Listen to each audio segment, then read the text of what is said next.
Selamat datang di event selanjutnya dari Posyandu di konsep yang D2D, Dentist to Dentist. Dan kita akan bahas secara santai, tapi mudah-mudahan bisa nancep kotak nih ya.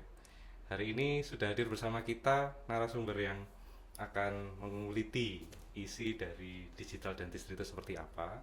Ada seorang guru besar, profesor di bidang ilmu kesehatan gigi masyarakat, sudah hadir bersama kita, Profesor Darmawan Setianto. Selamat datang Prof. Assalamualaikum warahmatullahi wabarakatuh. Waalaikumsalam warahmatullahi wabarakatuh. Salam sehat.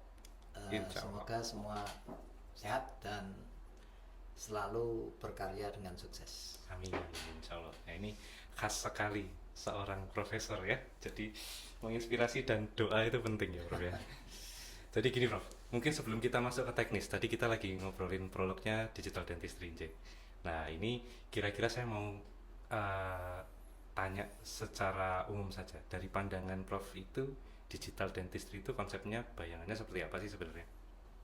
Iya, sebetulnya digital dentistry itu adalah suatu alat revolusi. Ya, jadi sebagaimana yang sudah saya inginkan, saya cita-citakan dari dulu itu. Kalau saya bekerja itu harus efisien, harus akurat, dan harus bisa dilihat dari mana saja gitu ya. Nah itulah makanya digital dentistry itu saya melihat kebutuhan akan keselamatan pasien dan kesehatan pasien ini semakin lama semakin harus akurat, semakin harus bisa diakses oleh semua orang. Dan yang jelas kalau sudah seperti itu maka dia akan menjadi efisien. Ya. Kira-kira digital dentistry itu adalah suatu alat untuk revolusi di bidang kedokteran gigi. Berarti konsep dari digital dentistry ini sifatnya adalah memudahkan, membantu, dan juga memastikan. Benar nggak Bro? Ya, Jadi lebih mempermudah kerja dari seorang dokter gitu ya? ya, baik itu seorang dokter si peneliti maupun dokter yang sedang mengajar maupun dokter yang sedang berpraktek.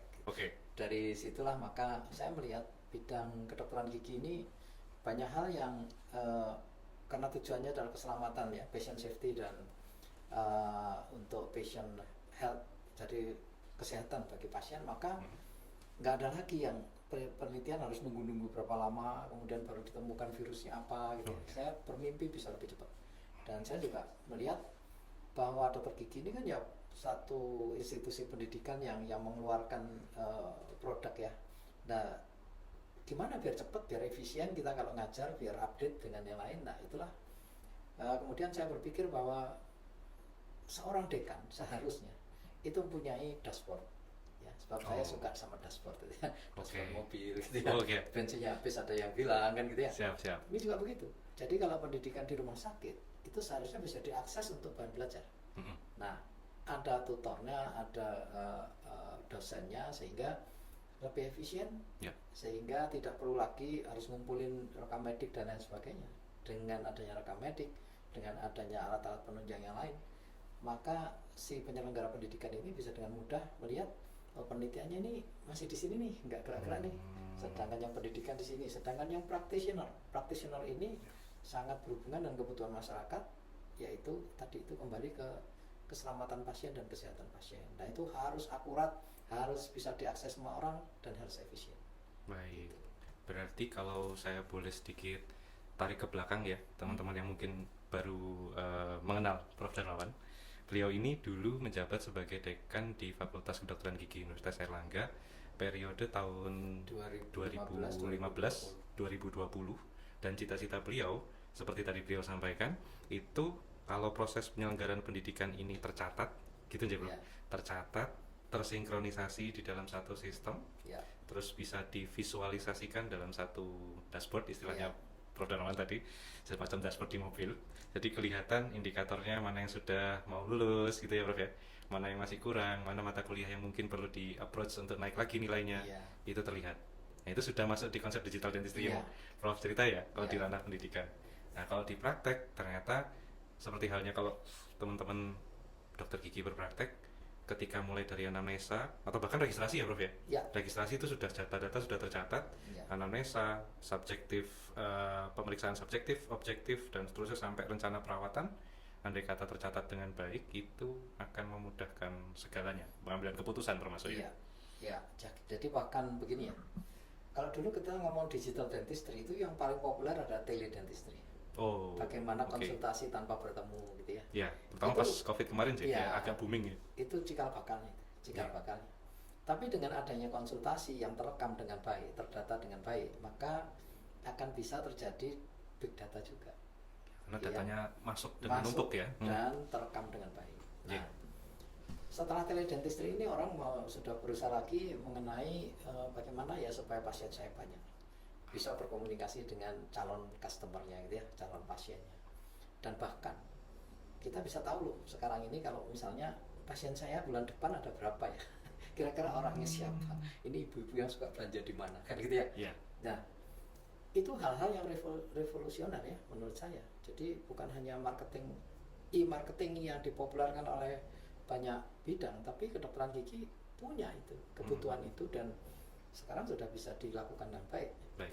Nah, setelah itu nanti mengenai rekam medik yang sudah elektronik health register itu health system ya, yang rekam medik yang record electronic health record EHR ya. EHR itu adalah satu upaya untuk membuat semua data itu menjadi mudah dikenali dan mudah diakses gitu ya. Ya. Sehingga dengan demikian mesinnya nanti akan bisa belajar. Bahkan kalau orang bilang nanti dokter gigi bisa digantikan oleh AI gitu ya. Ya. Untuk yang dokter gigi yang nggak belajar gitu ya. Tapi nanti saya akan jelaskan AI itu sebetulnya fungsinya apa. Baik. Tapi yang jelas sampai di sini bahkan kita bisa sampai mengembangkan cara praktek yang modern, sudah tidak konvensional lagi. Karena sekarang data bisa dikumpulin dari daerah mana, Ya. kemudian kita kumpulkan, kemudian baru kita membuat data itu bisa diajak belajar gitu ya mesinnya, dan kita bisa menduga, memprediksi kira-kira diagnosis yang paling akurat apa dan prognosanya seperti apa. Wah, berarti sekompleks itu ternyata peran dari digital dentistry yang ada di konsep Prof Darmawan ketika nanti diaplikasikan di Indonesia ya Prof ya. Ya. Sudah di Indonesia ini ya ceritanya ya. Jangan nanti, sekarang Sudah berjalan bahkan ya Sudah. seperti itu. Nah ini saya jadi tertarik. Ini sebelum saya bahas lebih teknis lagi, ini saya pengen mungkin Prof ada yang mau diceritakan nih. Kan ini ceritanya dari segitu besarnya konsep yang tadi Prof ceritakan. Ya. Saking besarnya Prof ini pengen sharing ceritanya dan jadi buku. Nah ini beliau kebetulan mumpung bawa bukunya, kita coba bedah bukunya dulu ya. Nanti bedah giginya nanti kalau dipraktekkan. Nah ini mungkin beliau akan cerita. Ya, ini bukunya. Ini adalah karya yang mudah-mudahan bukan yang terakhir, tapi karya yang justru akan memberi akar atau jangkar gitu ya untuk bisa berkembang selanjutnya. Nah, buku ini sebetulnya simple. Ini menceritakan sebuah revolusi di bidang sistem informasi Untuk kedokteran gigi untuk gitu, kedokteran gigi. Jadi kami melihat bahwa sekarang Indonesia ini belum punya data. Kalau ditanya WHO, data kesehatan di kita nggak ada. Kita mau bikin pakai Indonesia Sehat satu sehat. Satu sehat. Juga belum terrealisir karena ya sebetulnya kebutuhannya sudah meningkat, tapi ya proses birokrasi dan lain sebagainya menyebabkan ini lambat. Baik. Nah, ya jadi buku ini sudah kita mulai rancang itu sejak pandemi ya. Waktu itu kita ini lagi penelitian tentang digital dentistry in orthodontic sebetulnya. Awalnya dari ortodontik. Awalnya dari ortodontik. Oh. Jadi kita tertarik bahwa ortodontik itu mempunyai data-data yang sangat akurat seperti cephalometry kemudian. Nah, data-data ini yang kita buat dan kita sinkroniskan gitu ya, apa ya, kita bikin smooth sehingga bisa dipelajari oleh artificial intelligence, machine learning gitu. Baik. Penelitian sudah berjalan, sudah selesai, tapi bukunya masih buku yang untuk syaratnya administrasi ya sudah jadi gitu. Tapi kan kita harus mengembangkan apa yang harus bisa dipakai gitu. Jadi bukan hanya sekedar laporan penelitian gitu. Baik. Nah, dari sana jauh dari tahun 2020 2022 ya sebetulnya membuat buku ini ya kalau dibilang susah gitu ya susah gitu. Tapi sebetulnya buku ini adalah satu pemaknaan fenomena yang lewat di hadapan saya tulis gitu. Jadi ada kebutuhan apa, harusnya solusinya apa. Ini sedikit-sedikit saya tulis, kemudian bisa membuat sebuah gambaran, sebuah revolusi yang harus dijalankan di bidang sistem informasi, terutama di bidang kedokteran gigi. Nah, jadilah buku ini gitu. Ya, berarti kalau saya membayangkan sejak pandemi itu karena kita terfokus kebanyakan kegiatan di rumah ya Prof ya, Ya, dan praktek dokter gigi dan juga dokter libur. mungkin ya saat itu juga sempat libur, itu saja sudah jadi sumber kegelisahan bagi kita sebagai tenaga medis.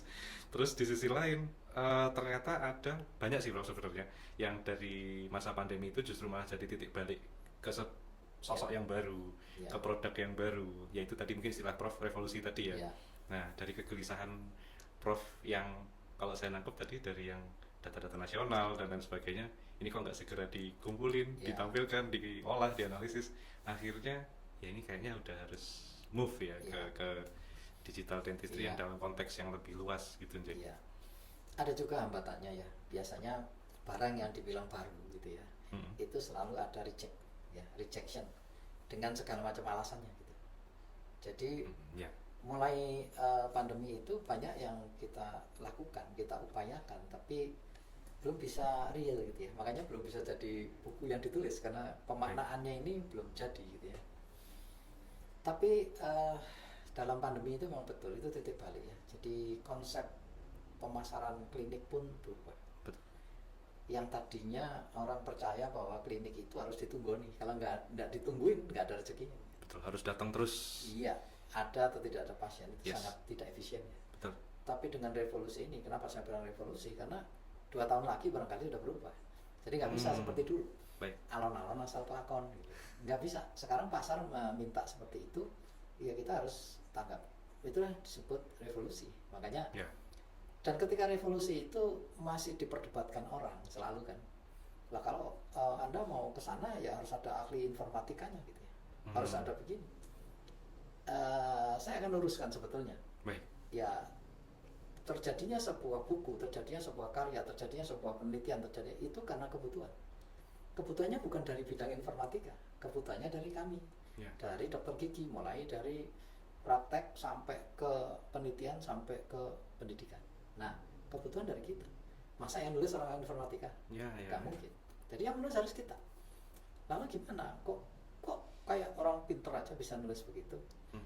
Oke, jadi tahapnya itu memang saya harus menjadi pengguna dulu.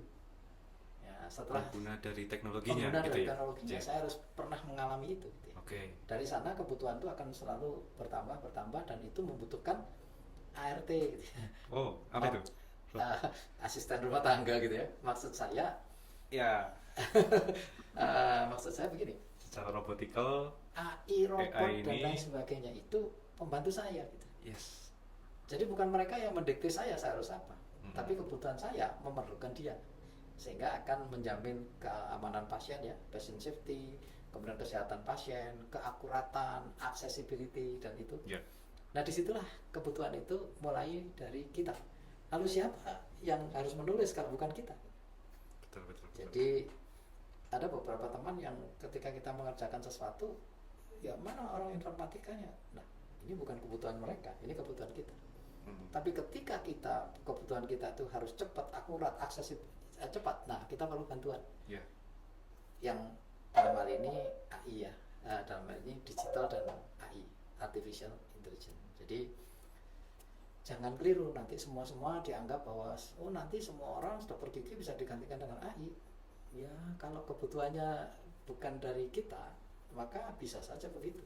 Tapi selama dokter gigi membutuhkan alat bantu, saya tegaskan lagi, alat bantu gitu ya. Jadi digital sistem informasi dengan digital dengan AI itu membantu agar kebutuhan kita akan keselamatan pasien, kecepatan akses itu bisa segera diwujudkan. Nah siapa lagi yang nulis? Ya. Saya memberanikan diri. Apakah Anda sudah pengalaman menulis? Ya kalau 5 buku rasanya punya ya. Tapi yang serius gitu ya barangkali ini kita coba. Siap. Walaupun nanti ya monggo dikomentari kan gitu ya. Ya, Oke, betul. kita terbuka, gitu. Saya jadi tertarik gini, Prof. Berarti kalau Prof tadi cerita tentang bagaimana AI ini jadi dalam tanda kutip pembantu rumah tangga. Ya. Rumah tangga dokter itu kan banyak.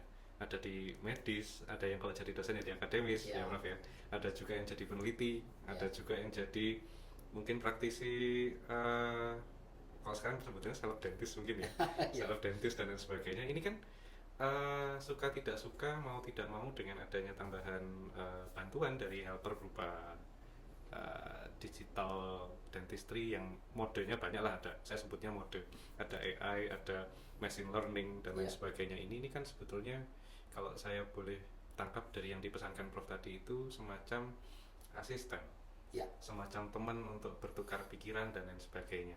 Nah mungkin kalau kita kembali ke buku Prof, ini ada beberapa, saya tadi sempat ngintip, ada beberapa nama-nama dokter-dokter yang sudah mengirimkan case-case-nya. Apakah betul di situ itu diulas bagaimana AI ini mendampingi kehidupan atau membantu di rumah tangga beliau-beliaunya? Iya. Mungkin ada sedikit yang di-spill sama Prof ini. Kira-kira apa ya cerita-cerita beliau di sini? Iya. Jadi begini ya, cerita yang mudah dulu ya. Nanti di ujungnya saya akan cerita tentang Pentaguide ya. Pentaguide ini sebuah cerita tentang rekonstruksi maksilofacial gitu ya, yang dibantu oleh AI. Nah, pertama kita akan bercerita dulu tentang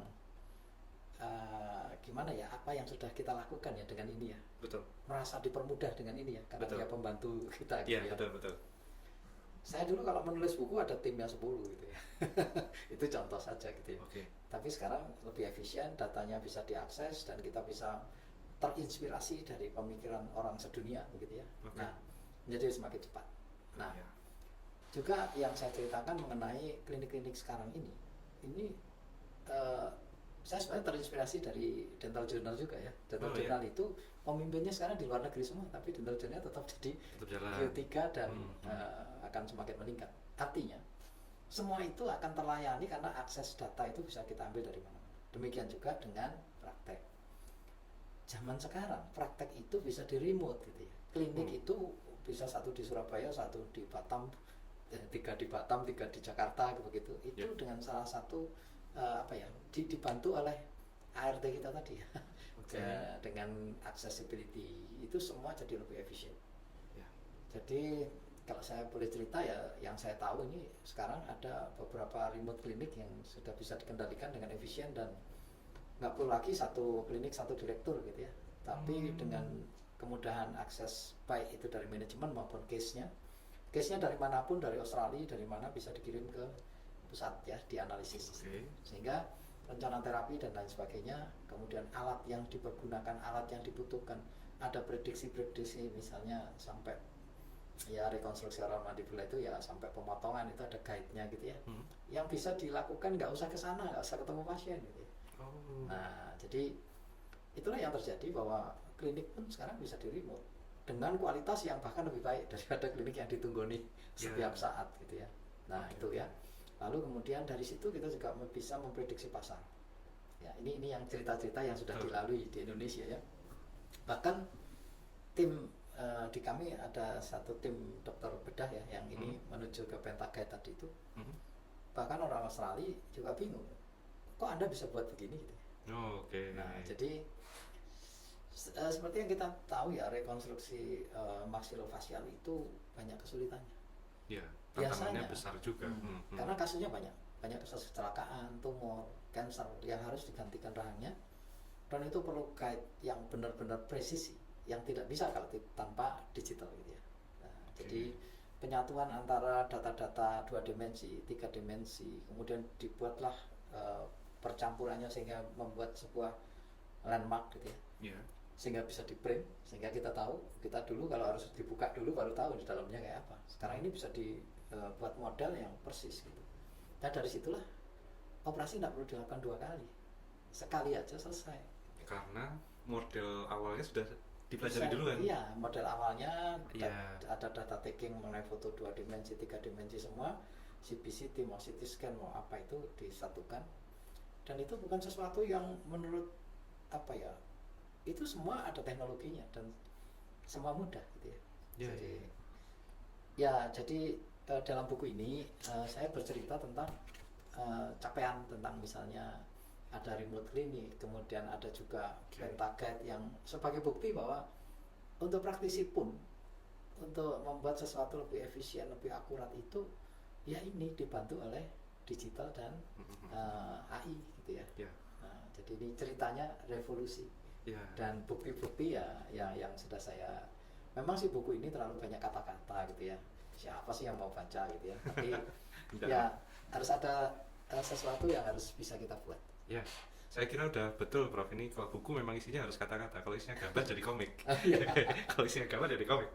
Tapi ini menarik Prof. Berarti Prof ini membungkus riwayat kejadian, progres tindakan yang sudah dilakukan di Ya. Indonesia, Iya. terus berhasil digunakan untuk beberapa kasus berat Ya. seperti itu, Jack.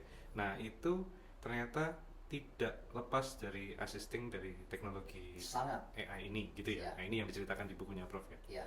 Ya. Jadi eh, saya menceritakan ini apa yang saya terlibat gitu ya. Yeah, Ada yeah. beberapa kondisi dunia yang memang saya tulis dengan normatif gitu ya. Ya. Tapi di sini saya cantumkan saya ada di situ gitu, data taking, kemudian untuk kalau operasinya saya bukan bagian di operasinya, saya bagian mempersiapkannya gitu ya, mempersiapkan digitalnya gini ya.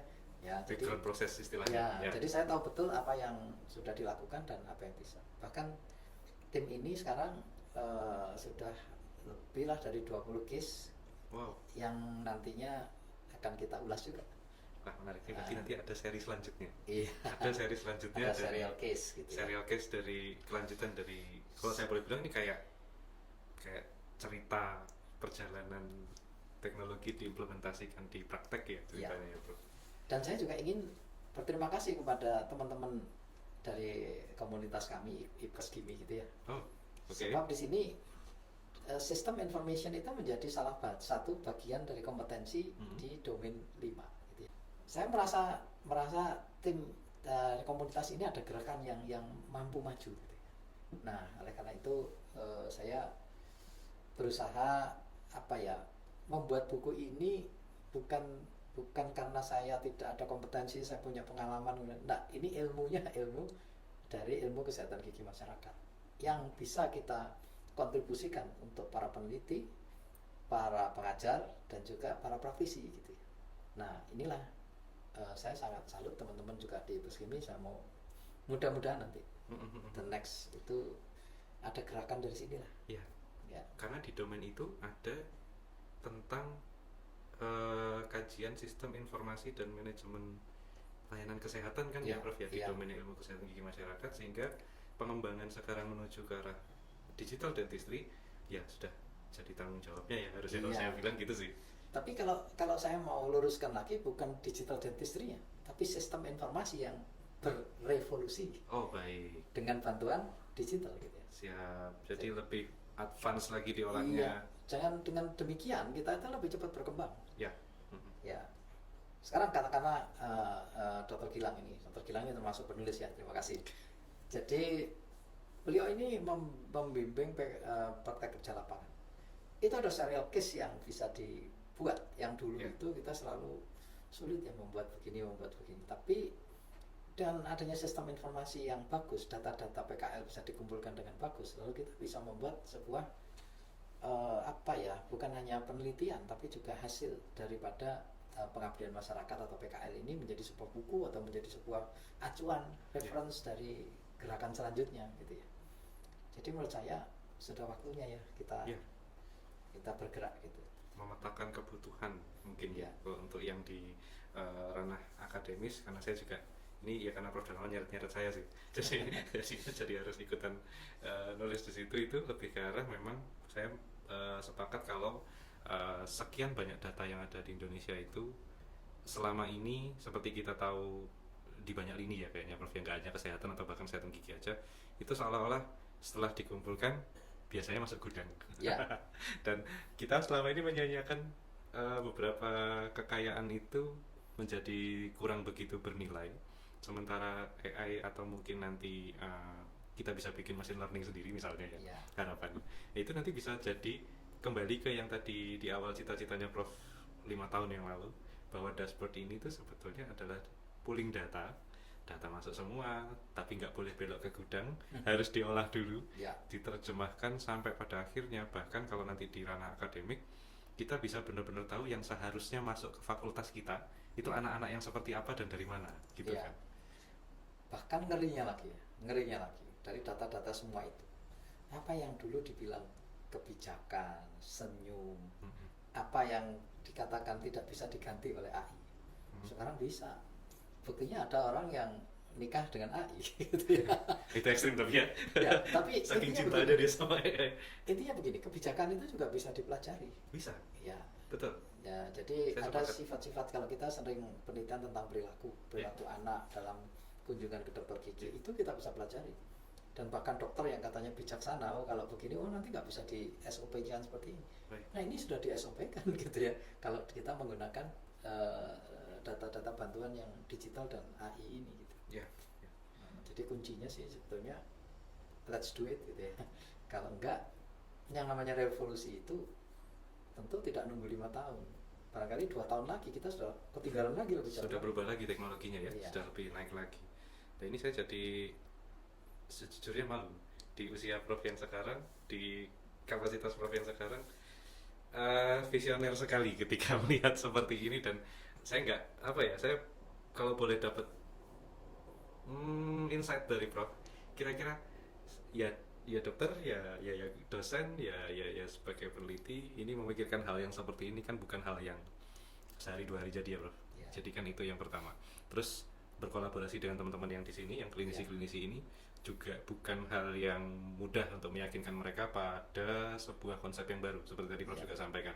Nah ini gimana nih supaya nanti kayak saya yang masih jaraknya begitu jauh sama Prof ini kalau mau melakukan hal yang sama itu sebenarnya apa yang paling penting ada di kepala Iya. kita itu untuk Sebetulnya untuk mencari teman itu adalah teman yang satu frekuensi.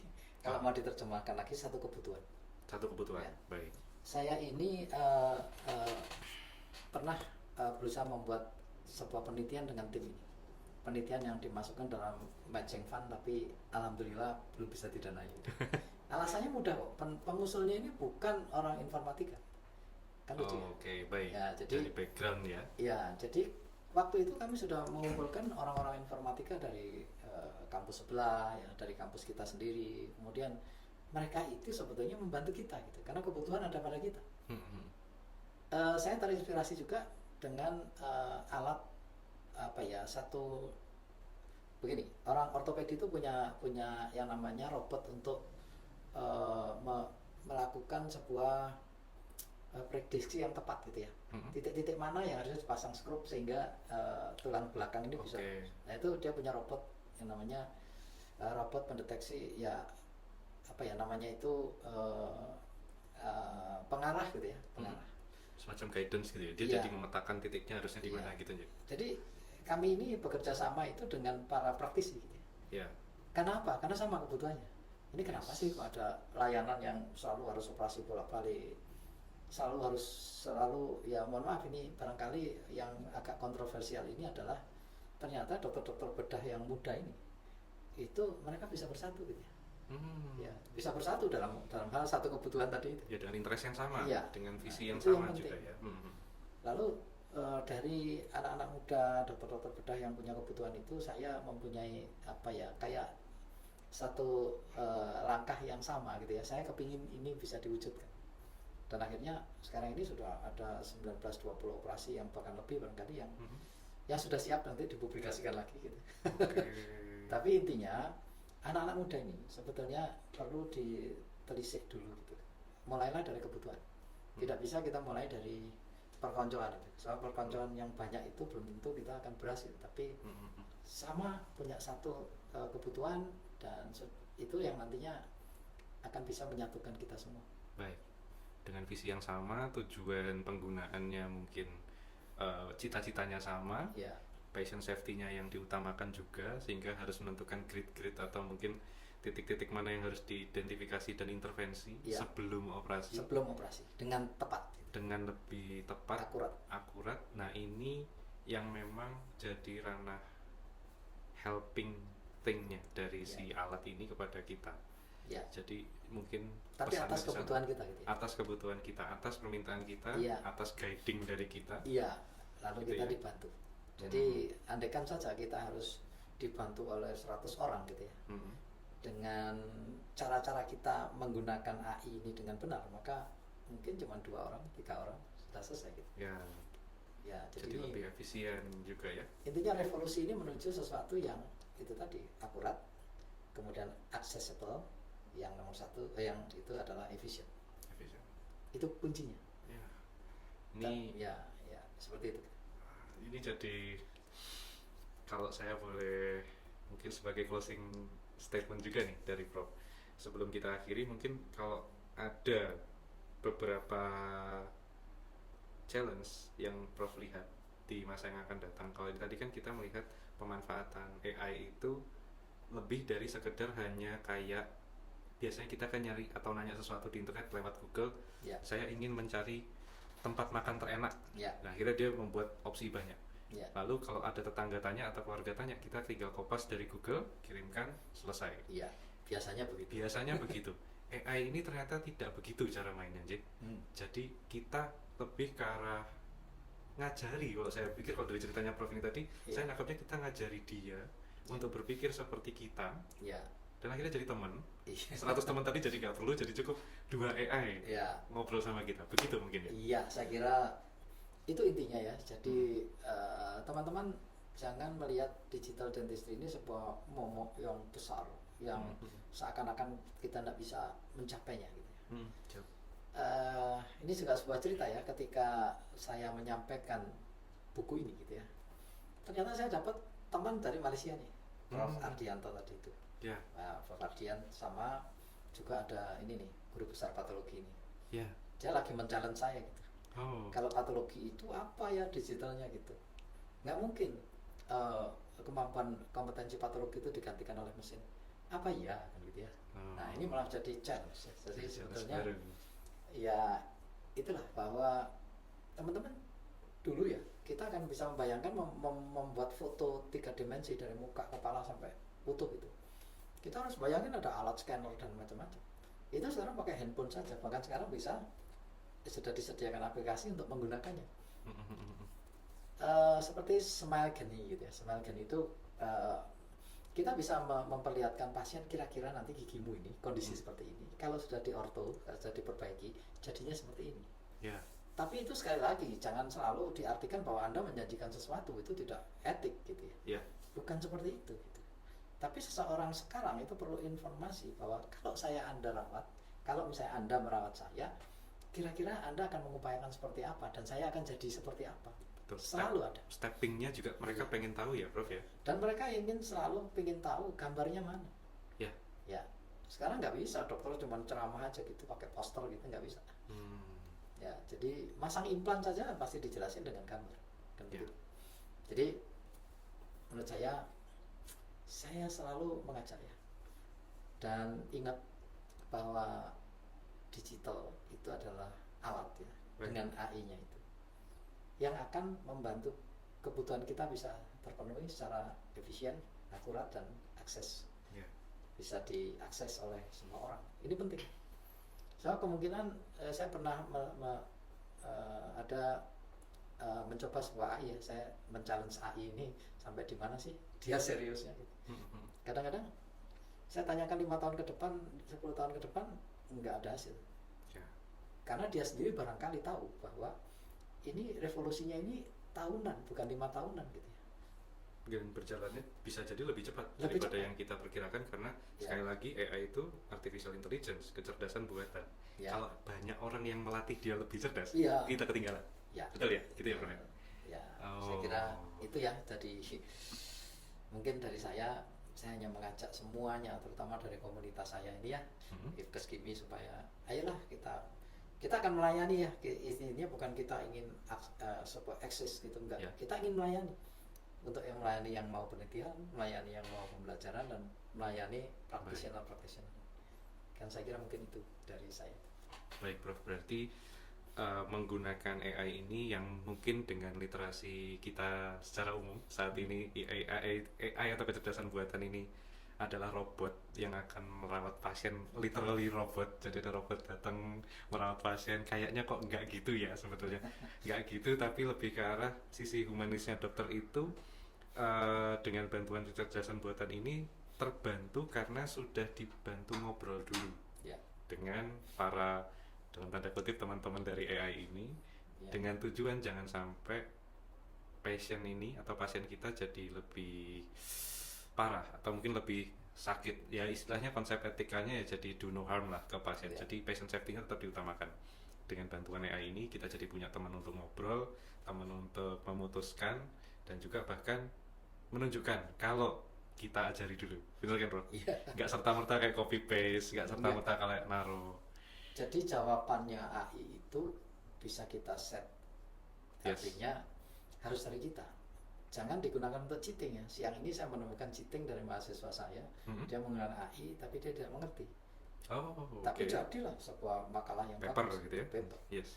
Nah, itu salah gitu. Bukan itu gunanya AI itu. Gunanya AI adalah ketika saya punya kesulitan, Anda bantu saya gitu ya. Seperti itu. Nah, kalau lebih canggih lagi, kita bisa mengatur sebetulnya kita mau ngomong apa, tapi harus lebih dengan cara yang sopan, yang bagus, dalam bentuk formal, mau disajikan kemana itu, Ya, dia bisa bantu. Tapi ide kan dari kita. ya. Jadi kita cerita dulu ke dia gitu Cerita ya, dia. supaya Kita cerdasnya bentuk dia. dibuat juga sama kita gitu Kita ya. ingetin, barangkali kecerdasannya dia itu nyimpan sesuatu yang dia tidak akan ditarik oleh dia, tapi setelah kita ingatkan, dia Ya. bisa membuat sesuatu Ya. yang searah dengan kita. Jadi jangan ragu, nggak ada AI menggantikan kita. AI itu pengganti kita, pembantu kita. Membantu di keseharian bahkan. Bahkan saya sekarang mau mendesain kamar ini juga bisa. Jadi Ya, ya, ya. Jadi apa namanya, ide berpikirnya dari manusianya, Ya. arahnya mau kemana kita tentukan. ya, Ini termasuk di konsep machine learningnya barangkali ya, kalau Ya. misalnya kita mau advance ke sana, ada data yang ditanam, data yang dipelajari, diulang, itu kan dalam bentuk mencerdaskan si robotnya kan. ya, Berarti data, ide semuanya dari kita sebetulnya, Ya. dari manusia, dari humanismenya kita sebetulnya. Dan setelah di training, ternyata dia belajar, dan kita juga, ya manusia di titik tertentu pasti ada luputnya ya. ya. Ada luputnya, dan begitu dia bantu, wah ini ada sinergis yang bagus berarti di situ ya. Insya Allah begitu. Jadi, Mudah-mudahan. jangan gunakan alat sebagai pengenerate ide kita, tapi ide Iya, kita akan betul. dibantu oleh mereka. Di resonance, di suggest, artinya kalau suggestion berarti kita bisa nolak, tidak harus percaya 100% juga Iya. boleh gitu kan. Nah, jadi memang PR-nya di kemudian hari mungkin adalah ya belajar untuk nggak ketinggalan ya bro ya. Ya, harus. Belajar untuk Dan nggak ukurannya ketinggalan. bukan 5 tahun, 10 tahun, 2 tahun. 2 tahun. Dan ya, teknologi akan selalu berkembang sehingga tinggal kita yang adaptasi. Saya salut juga dengan para senior saya yang di Kimia, ya Prof. Eri, Prof. Sondang, Prof. yang lain gitu ya, tim expert itu. Saya kira mungkin beliau juga punya wawasan yang lebih bagus dari saya gitu ya. Tapi saya hanya mencoba menuliskan sesuatu agar insya Allah bermanfaat gitu. Amin, insya Allah. Nanti kita ajak beliau-beliau untuk dituangkan kecerdasannya kepada piranti kecerdasan buatan ini ke depan. Ya, Saya kira itu Prof. Terima kasih sudah hadir. Saya kira buat saya pribadi ini bukan obrolan digitalisasi saja, tapi ini inspirasi untuk kita atau teman-teman yang lebih muda dari saya mungkin ya nanti ke depan, bahwa digital dentistry itu sudah keniscayaan, nggak di luar sana, sudah di sini, ya, sudah dilakukan, pelakunya ada, pasiennya ada, kesembuhannya juga ada, tindakannya sudah terlihat. Nah ini yang ditulis sama Prof di buku beliau. Saya kira itu yang bisa saya dan Prof ceritakan hari ini. Teknologi itu hanya alat, dan gunakan alatnya sebijak mungkin gitu Ya, Prof ya mungkin betul. beritanya. Dan terima kasih. Semoga barokah ya. Semoga buku ini bisa menginspirasi. Kami juga minta masukan apabila masih ada banyak kesalahan, sehingga kami bisa berproses lagi menjadi yang lebih baik. Gitu ya. Ya. Terima kasih. Bila taufiq wal hidayah. Wassalamualaikum warahmatullahi wabarakatuh. Wassalamualaikum warahmatullahi wabarakatuh. Waalaikumsalam warahmatullahi wabarakatuh. Terima kasih. Terima kasih.